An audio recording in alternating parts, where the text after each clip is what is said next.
CM camp कार्यालय में मुख्यमंत्री ने सुनी जनता की समस्याओं के तुरंत निस्तारण के अधिकारियों को दिए निर्देश।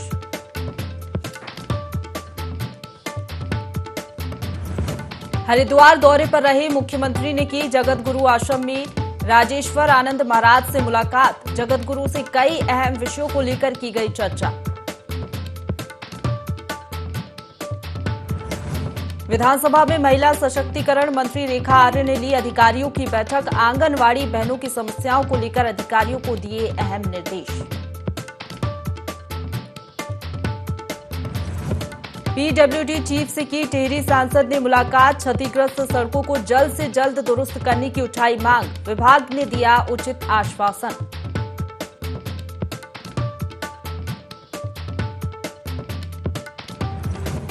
और नए प्रदेश अध्यक्ष का पिरान कलियर पहुंचने पर कार्यकर्ताओं ने किया जमकर स्वागत। अध्यक्ष बोले आने वाले पंचायत चुनाव में भाजपा करेगी अच्छा प्रदर्शन।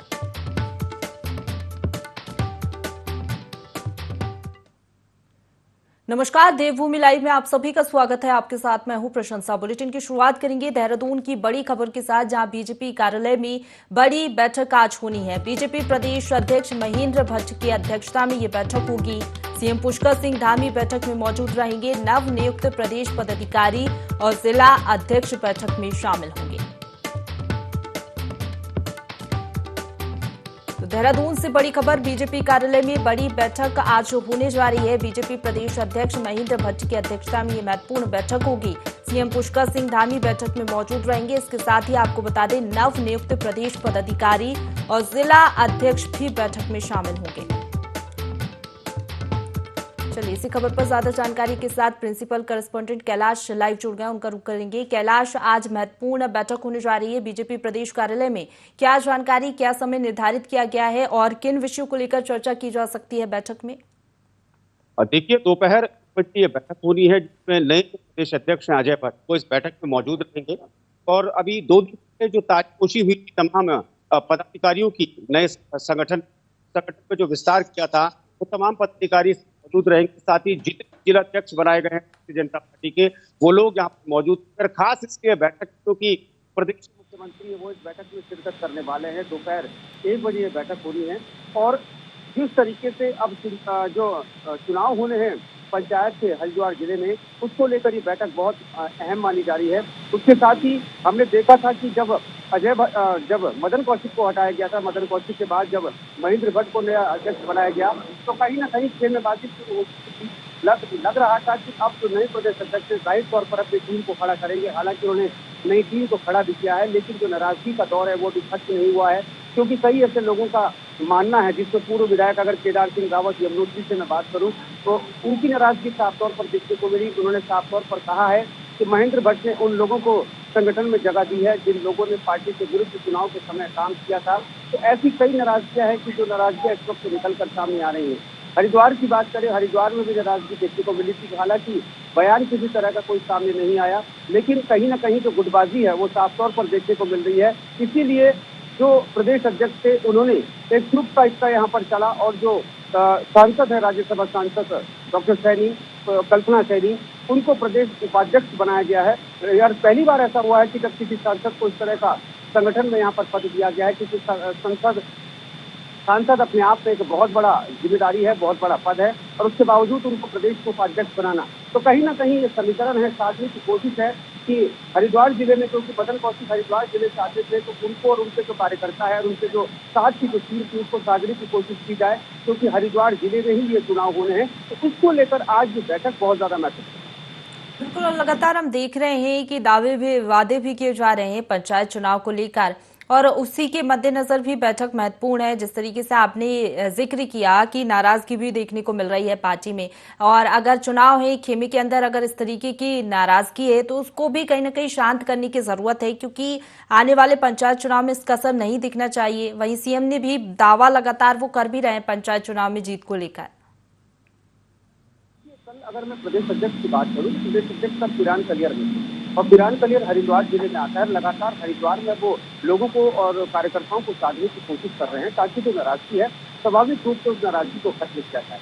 और जब हमने केदार सिंह रावत, जो पूर्व विधायक का जिक्र मैंने यहाँ पर किया, उनके बारे में हमने उनसे सवाल किया तो उनका साफ तौर पर ये कहना था कि उनकी सबसे बात हो रही है, कोई नाराजगी नहीं है। हालांकि उन्होंने फटाफट इस बात का करना चाहा, लेकिन नाराजगी अभी भी है, इसकी कोई दो राय नहीं। लेकिन हाँ, इतना जरूर है कि मुख्यमंत्री भी अब बिल्कुल गंभीर है चुनाव को लेकर। वो चाहते हैं कि जो नए प्रदेश अध्यक्ष हैं उनकी अगुवाई में जो जीत है, जो पहला उनका टास्क होगा हरिद्वार जिला पंचायत, इसको लेकर वो टास्क पूरा कर सके।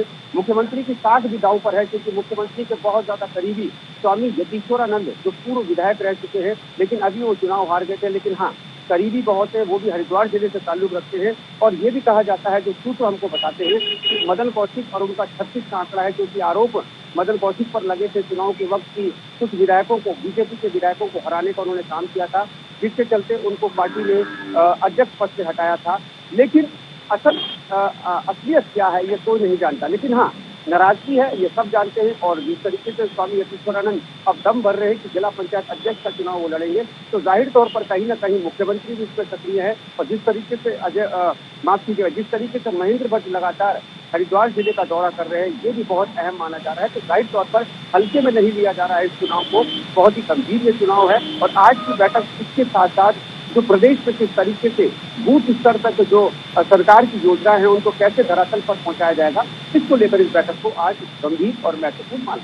बिल्कुल, अपने आप में काफी महत्वपूर्ण बैठक है, देखने वाली बात होगी कैलाश क्या कुछ निकलकर सामने आता है। बहुत शुक्रिया आपका हमारे साथ जुड़ने के लिए और तमाम जानकारी के लिए। तो चलिए खबरों की ओर बढ़ेंगे, जहां पुष्कर सिंह धामी ने मुख्यमंत्री कैंप कार्यालय के मुख्य सेवक सदन में विभिन्न क्षेत्रों से आए लोगों से भेंट की। इस दौरान उन्होंने विभिन्न संगठनों से जुड़े लोगों की समस्याएं सुनी, जिस पर उन्होंने अधिकारियों को सभी समस्याओं के त्वरित निराकरण करने के निर्देश दिए।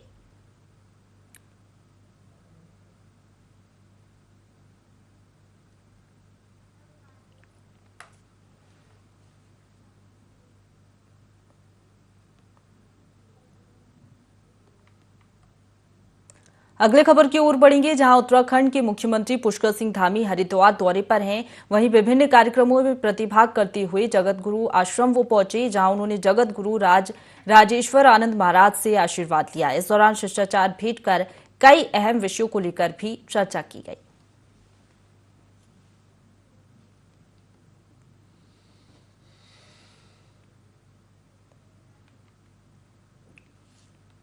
कलियर में भाजपा प्रदेश अध्यक्ष महेंद्र भट्ट धनोरी के नेशनल इंटर कॉलेज पहुंचे, जहां कार्यकर्ताओं द्वारा उनका जोरदार स्वागत किया गया। इसके साथ ही महेंद्र भट्ट ने जनता को संबोधित करते हुए कहा कि पंचायत चुनाव 2024 में भाजपा कार्यकर्ताओं को वोट देकर भारतीय जनता पार्टी को मजबूत करने का काम करें। पंचायत चुनाव में विजयी हो, ये हमारा लक्ष्य है। 2024 बूथ से हम तो कार्यकर्ता आधारित संगठन है और हमारा बूथ स्तर का कार्यकर्ता हर चुनाव के लिए तैयार रहता है। अभी पंचायत हरिद्वार में हमारा जो है पहला लक्ष्य है, हम उसको फतेह करें। देहरादून में पीडब्ल्यू के चीफ ऑफिसर से टीडी सांसद माला राजलक्ष्मी शाह ने मुलाकात की। वहीं उन्होंने क्षतिग्रस्त सड़कों को जल्द से जल्द दुरुस्त करने की मांग की, जिससे यातायात सुचारू रूप से संचालित हो सके। इस दौरान उन्होंने विद्युत विभाग के अधिकारियों से फोन पर भी बात की। वहीं बिजली संबंधित कार्यों को ठीक करने की बात कही गई। बता दें कि आपदा के बाद सांसद माला राजलक्ष्मी शाह लगातार मॉनिटरिंग कर रही हैं और आपदा पीड़ितों की समस्या को दूर करने की कोशिश भी कर रही हैं।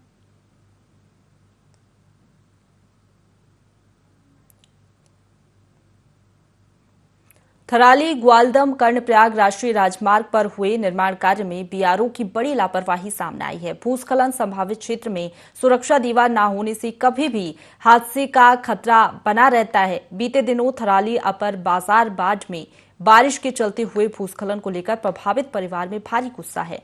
हादसे में एक बोल्डर सड़क के नीचे छोर पर बने आवासीय मकान पर गिर गया था, जिससे एक मवेशी और मजदूर को चोटें आई थी। परिवार का कहना है कि ऐसे में कभी भी बड़ा हादसा हो सकता है। लोगों की सुरक्षा के दृष्टिकोण से क्षेत्र में जल्द सुरक्षा दीवारें लगानी चाहिए।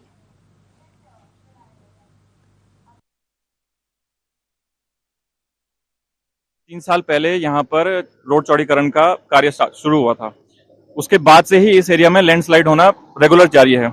बड़े बड़े पत्थर आना, गाड़ियां यहाँ से कभी तेजी में जाना, कभी रुक जाना। छोटे बच्चे जब स्कूल जाते हैं, सुबह बारिश होती है जब, तो उनको बहुत परेशानी होती है, कभी रुक जाते हैं। हमने जब उन्हें बोला कि ये जो पत्थर है उनके पास कोई पाउडर आता है, हमने कहा था इसको यहाँ पर पाउडर डाल के इसको वहीं पर मतलब टुकड़े कर दिए जाएं कि नुकसान नहीं करेगा। उन्होंने गारंटी दी थी और सरकारी भाषा का प्रयोग करता, जिसमें कि सरकारी भाषा प्रयोग करने के कारण हम चुप हो गए थे। एक हफ्ते बाद ये घटना 4 बजे हुई, जब ये पत्थर सीधे आके हमारे जो यहाँ पर नीचे एक लेबर रहता था, वहां पर गाय थी, पूरा मकान था, कमरे थे हमारे 2 कमरे, उसके ऊपर गिर गया। 2 कमरे वाला मकान था हमारा और उसमें एक नेपाली किराएदार रहता था और एक गाय बांधी थी।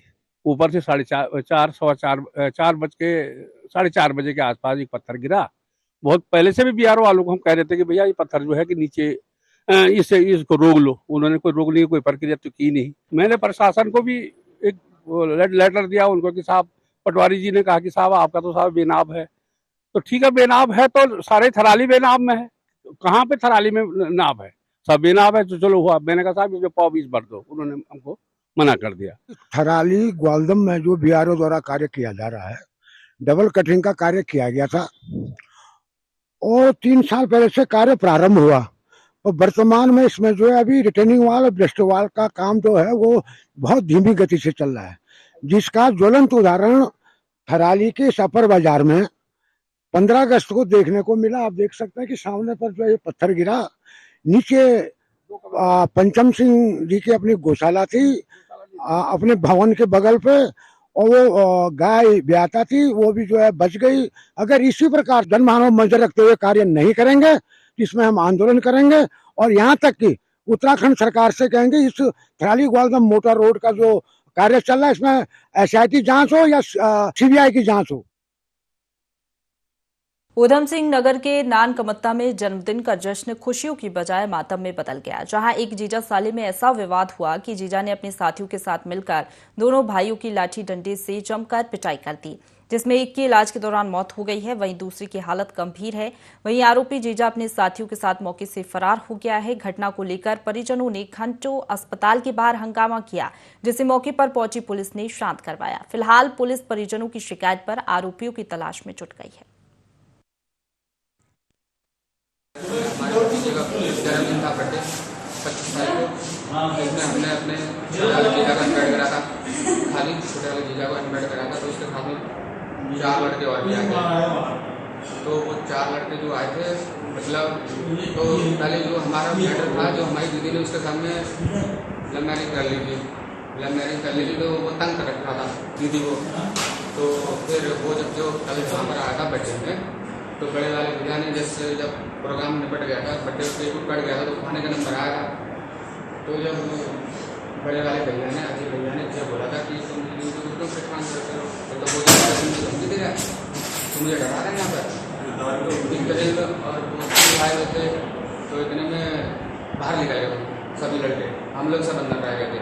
तो जब वो जैसे वो निकल के भागा, तो उन लड़कों ने पकड़ के उसे भी डंडा लाठी से मारा।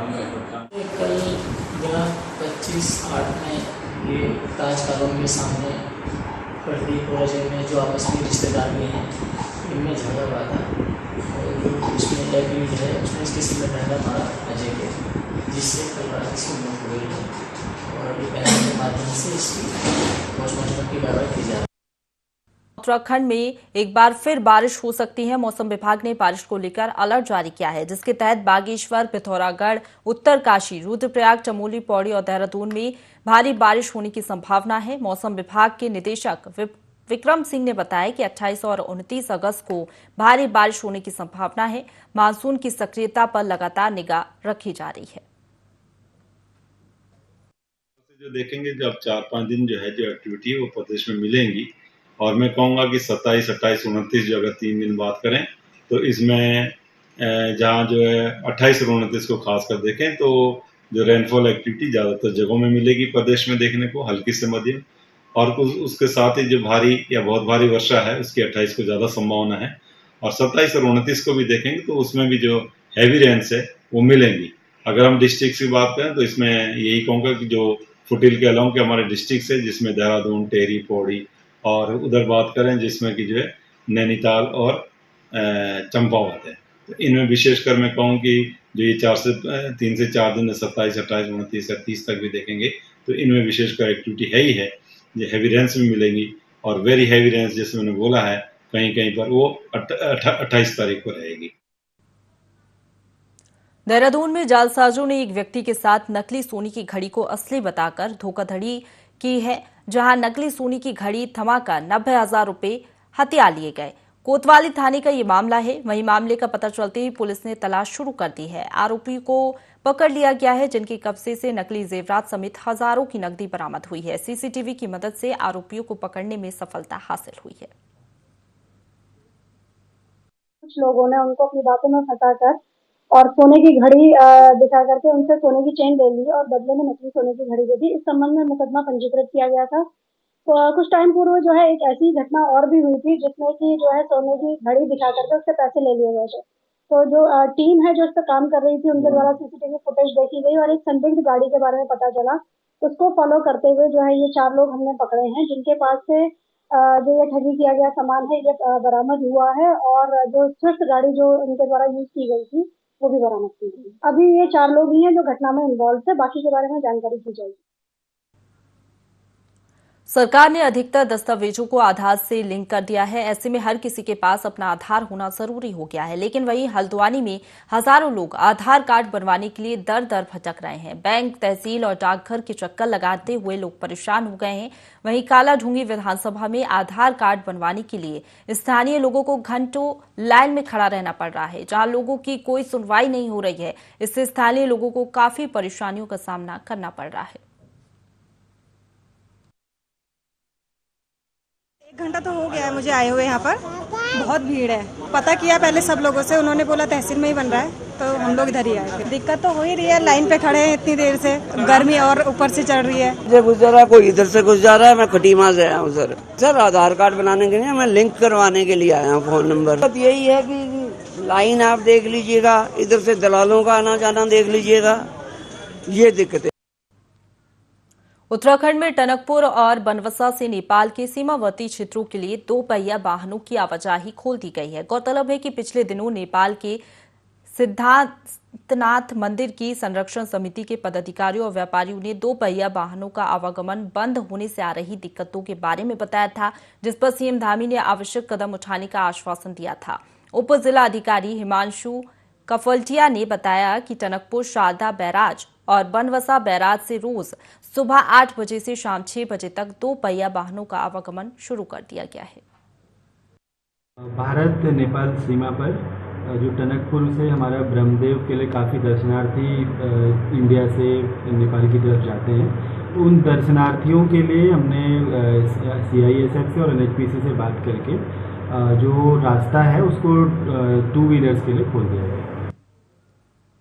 लोहाघाट ब्लॉक के सबसे दूरस्थ नेपाल सीमा से लगे कायल गांव में रोड का सर्वे शुरू हो गया है। सीएम पुष्कर सिंह धामी की घोषणा के बाद ये सर्वे किया जा रहा है, जिससे ग्रामीणों में खुशी का माहौल है। आजादी के 75 साल बाद किसी सरकार ने गांव की सुध ली है। रोड न होने से काफी ग्रामीण पलायन करने में लगे हुए थे। लोगों को मेन रोड तक 8 से 9 किलोमीटर दूर पैदल चलना पड़ रहा था। ऐसे में 10 किलोमीटर लंबी सड़क का सर्वे शुरू होना ग्रामीणों के लिए एक तोहफे के समान है। वादा निभाने पर ग्रामीणों ने सीएम धामी को धन्यवाद दिया है।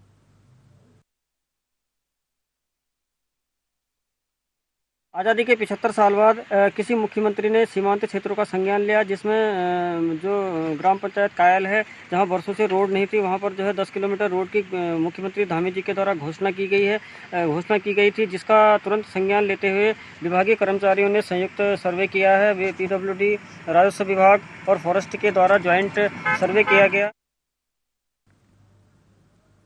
हल्द्वानी में जल जीवन मिशन के नाम पर पेयजल व्यवस्था दुरुस्त करने के दावे खोखले नजर आ रहे हैं। बता दें कि कमलुवा गांजा क्षेत्र के भरतपुर नंबर 1 और 2 में 150 से अधिक घर हैं, जहां लंबे समय से पूरे दिन में केवल 1.5 घंटे ही पानी की सप्लाई की जा रही है। वहीं बढ़ती आबादी के बीच पुरानी पेयजल लाइनें नाकाफी साबित हो रही हैं। पानी की पर्याप्त सप्लाई न होने के कारण बरसात के दिनों में पेयजल किल्लत बनी हुई है। इस दौरान गुस्साई महिलाओं का कहना है कि विभाग केवल भारी भरकम बिल भेजने का काम कर रहा है, वहीं जल संसाधन अधिकारी केवल आश्वासन ही दे रहे हैं। यहाँ पानी की बहुत दिक्कत है। हमें 2-3 साल से हम परेशान हो रखे हैं। पानी खोलते हैं, पता नहीं पानी किधर को खोलते हैं, कुछ समझ में नहीं आता है। पहले रूटीन थोड़ा ठीक था, तो अभी इन्होंने बिल्कुल सुबह के टाइम 1.5 घंटा कर रहे हैं पानी का, उसमें आधा घंटा हमारे पाइपों को भरने में लग जाता है। अब 1 घंटे में भी ढंग का पानी नहीं है, आधे घंटे बाद बंद हो जाता है। हम अधिकारी के वहाँ भी चले गए, हमने उनसे भी बात कर ली, वो भी कोई सुनवाई नहीं हो रही। आज हमें मजबूरन यहाँ आना पड़ा। पहले दिन हमने कल अपने गांव में मीटिंग करवाई थी पूरे ग्राम समूह के द्वारा, फिर उसके बाद हम यहाँ आए डिसाइड कर। कमलबाग आजाद क्षेत्र के लोग यहाँ पर आए हैं, वहाँ पर कम से कम 150 से अधिक घर बन चुके हैं और लंबे समय से पेयजल की समस्या से जूझ रहे हैं। वहाँ पर बहुत कम पानी और बहुत छोटी लाइनें हैं, उसमें भी 1-1.5 घंटे पानी दिया जाता है, वो किसी को मिलता है किसी को नहीं मिलता है। बिल सबके आते हैं। एक टैंकर वहाँ लगाया गया है, वो कहा गया है कि वो रोज आएगा, लेकिन वो तीसरे चौथे दिन आता है और वो जो डिस्ट्रीब्यूटर है वो हमारी मातृ के साथ हमेशा अव्यवहारिक बातें करता है। तो ये सारी बातें हमने अधिशासी अभियंता महोदय के सामने में रखी हैं। ट्यूबवेल वहाँ पर उस क्षेत्र के लिए जिसकी प्रशासनिक स्वीकृति हो चुकी है, जिसका लंबे समय से प्रयास चल रहा है, हमारे एक ग्रामीण भाई ने उसके लिए ज़मीन भी दान दी है और उसके पूरी क्षेत्र में नए पाइपलाइन और नए ट्यूबवेल की व्यवस्था, ओवरहेड टैंक की व्यवस्था के बारे में बात हुई है और हमें आश्वासन दिया है कि 6 महीने के अंदर ये सारे समाधान हो जाए। यहाँ थोड़ी वाटर सप्लाई की दिक्कत तो है ही, इसलिए अभी एक भारत सरकार की योजना ग्रामीण क्षेत्र में जल जीवन मिशन चल रही है, जिसके अंतर्गत 5,000 गाँव की एक योजना हमने भी बना के उसकी अप्रूवल हो गई है। उसकी टेक्निकल सैंक्शन और फाइनेंशियल सैंक्शन आ चुकी है, हमने उसका टेंडर भी हो गया है और ये अगले से इसमें जो है पाइपलाइन भी बदली जानी पूरी, एक ट्यूबवेल भी बनना है और एक टैंक भी बनना है। ये योजना बनने के बाद इनकी प्रॉब्लम सॉल्व हो जाएगी। सबसे पहले हम लोग ट्यूबवेल बोर करेंगे, तो ट्यूबवेल जैसे ही बोर करेंगे अगले 5-6 महीने में इनके पानी की समस्या सॉल्व हो जाएगी। लोहाघाट उप जिला चिकित्सालय में मरीजों को सोनोग्राफी के लिए कई दिनों का इंतजार करना पड़ रहा है। आसपास के क्षेत्रों से आने वाली गर्भवती महिलाओं को बगैर अल्ट्रासाउंड किए घरों को लौटना पड़ रहा है या फिर प्राइवेट अस्पतालों में जाना पड़ रहा है। एक दिन में सिर्फ 30 मरीजों का अल्ट्रासाउंड किया जा रहा है। इससे महिलाओं में काफी आक्रोश है। अस्पताल में अल्ट्रासाउंड के लिए लड़ाई झगड़े तक की नौबत जैसी समस्या बनी हुई है।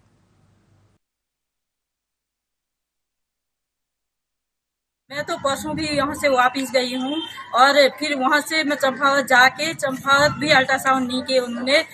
कितनी रिक्वेस्ट कर दी और सारे लोगों अधिकारियों को भी बुला दिया, लेकिन अल्ट्रासाउंड वाले ने दरवाजा मेरे मुंह पर पटका के मैं वहाँ से वापस चले गई। और मेरी 9 महीने की पेशेंट है सर, तकलीफ होगी तो इन्होंने सेवा दे क्यों रखी है? ये सरकारी सेवाएं बंद कर दें।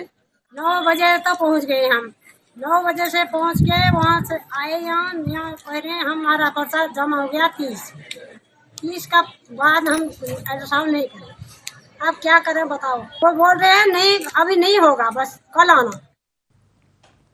उत्तराखंड के नंदासैण में मल्टी स्पेशलिटी स्वास्थ्य शिविर का आयोजन हुआ। ये शिविर जिला अधिकारी हिमांशु खुराना की अध्यक्षता में आयोजित हुआ, जिसमें बड़ी संख्या में रोगी उपचार कराने पहुंचे, जिनका स्वास्थ्य परीक्षण किया गया। साथ ही 46 दिव्यांग प्रमाण पत्र भी बनाए गए। वहीं 6 मानसिक रोगियों की भी जांच कर प्रमाण पत्र वितरित किए गए। इस दौरान 58 महिलाओं को अल्ट्रासाउंड के लिए रेफर किया गया और 51 लोगों का कोविड टीकाकरण भी किया गया। मल्टी स्पेशलिटी जो स्वास्थ्य शिविर आयोजित किया गया है जिला प्रशासन के सौजन्य से और स्वास्थ्य विभाग के जो समस्त हमारे विशेषज्ञ हैं जनपद स्तर पर, जनपद से बाहर से भी सभी यहाँ पर आज उपस्थित हैं। अभी तक स्वास्थ्य विभाग के स्तर पर 1100 से ऊपर लोग पंजीकरण कर चुके हैं, जिनकी ओपीडी की कार्रवाई अभी गतिमान है। साथ ही साथ आयुर्वेद होम्योपैथ से भी जो चिकित्सक हैं वो उपस्थित हैं, उनके द्वारा भी ओपीडी की कार्रवाई संचालित तो उसका यहीं पर इलाज संभव होता है। नहीं तो अगर कोई ऐसी चीज़ है जिसमें ऐसी कोई गंभीर बीमारी से ग्रसित है जिसके लिए कोई विशेष जांच और आगे किसी ऑपरेशन या सर्जरी की आवश्यकता है, तो उनकी हम डिटेल्स यहाँ ले रहे हैं और बाद में स्वास्थ्य विभाग उन व्यक्तियों से लगातार फॉलोअप करेगा और इंश्योर करेगा कि जो फर्दर उनका इलाज या फिर कोई भी सर्जरी या ऑपरेशन कुछ भी होना है वह टाइमली हो और उनको निःशुल्क स्वास्थ्य सेवा की तरफ से, स्वास्थ्य विभाग की तरफ से उनको इलाज। मल्टी स्पेशलिटी हेल्थ शिविर नंदासैण में नोटी क्षेत्र में लगाया गया है। इसमें भारी संख्या में लोगों ने रजिस्ट्रेशन कराया है। लगभग 1200 लोगों का हम लोग इसमें इलाज कर चुके हैं और सभी स्पेशलिटी के लोग यहाँ उपस्थित हैं। मैं सीएमओ होने के साथ साथ जनरल सर्जन भी हूँ, सर्जरी के मरीजों को देख रहा हूँ। डॉक्टर उमा शर्मा मेरी पत्नी, वो गायनिकोलॉजिस्ट हैं, वो गायनी के मरीज देख रही हैं और डॉक्टर जैन जिला अस्पताल से आए हुए हैं, डॉक्टर प्रियंका भट्ट आई हुई हैं। सभी स्पेशलिटी का और होम्योपैथी, आयुष, हमारी आशा बहनें और समाज कल्याण, इन सभी का एक कंबाइंड शिविर लगाया गया, जिसमें कि स्वास्थ्य विभाग की काफ़ी अधिक उपस्थिति रही और बड़ी संख्या में लोगों ने अपने स्वास्थ्य की जांच यहाँ कराई है। अपने प्रदेश के यशस्वी मुख्यमंत्री आदरणीय पुष्कर सिंह धामी जी का, अपने स्वास्थ्य मंत्री जी का और अपने समाज कल्याण मंत्री जी का कि यहाँ पर बहुउद्देशीय और विशेषज्ञ शिविर, यहाँ पर स्वास्थ्य शिविर आयोजित किया गया है और इसमें स्थानीय लोग बढ़ चढ़कर हिस्सा ले रहे हैं और बहुतों का यहाँ पर स्वास्थ्य प्रशिक्षण हुआ है। यहाँ पर उनके यहाँ पर स्वास्थ्य कार्ड बने हैं, उनके यहाँ पर समाज कल्याण के विकलांग सर्टिफिकेट बने हैं, कई यहाँ पर कार्यक्रम यहाँ पर बने हैं। मैं अपने प्रदेश सरकार का और अपने पूरे विभाग का मैं दिल से धन्यवाद देना चाहता हूँ। इसी के साथ बुलेटिन में फिलहाल इतना ही। खबरों का सिलसिला लगातार जारी है, आप बने रहिए हमारे साथ।